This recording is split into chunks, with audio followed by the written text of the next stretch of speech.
So right now I'm on my way to film them working some bison, and this particular facility is used to work bison from multiple herds, multiple ranches. So it's a pretty advanced facility as far as the equipment that they have available to them, and it should be pretty interesting. Maybe I'll learn something, maybe you will too. The big thing with working bison is, trying to keep them calm as they go through the chutes, and, just do the best you can since they are kind of a wild animal. But working them is, pretty necessary, especially when it comes to doing health checks and making sure they're tagged properly to meet the requirements of the industry. So it should be a very interesting little afternoon today.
If you're going to put that paddle in there, don't put it in front of their face.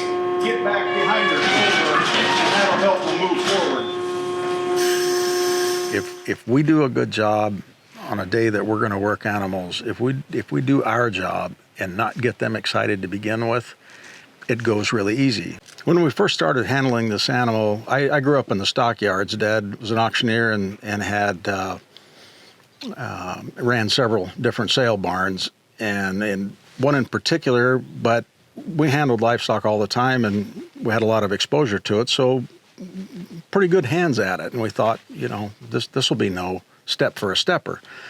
We found out very quickly that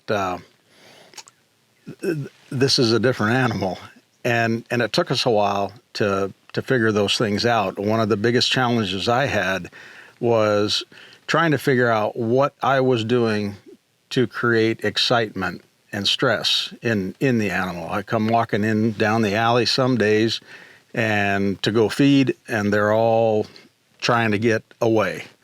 Other days, they just kind of look at me and chew their cud like, no big deal.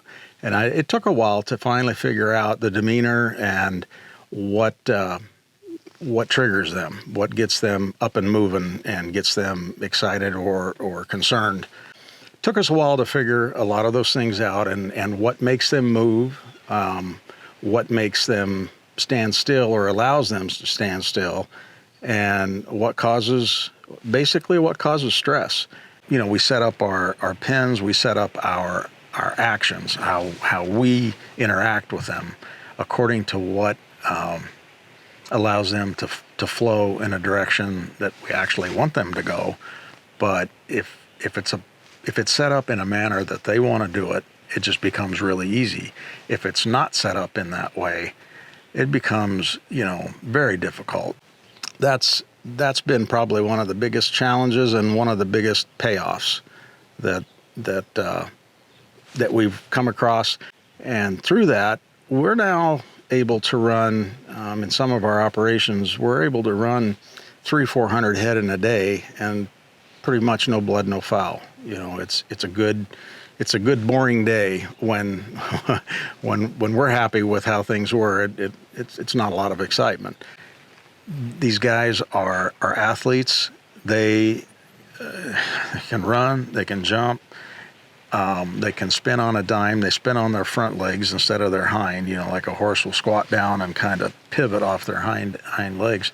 These guys don't. They spin on their front legs, and they can switch directions just like right now.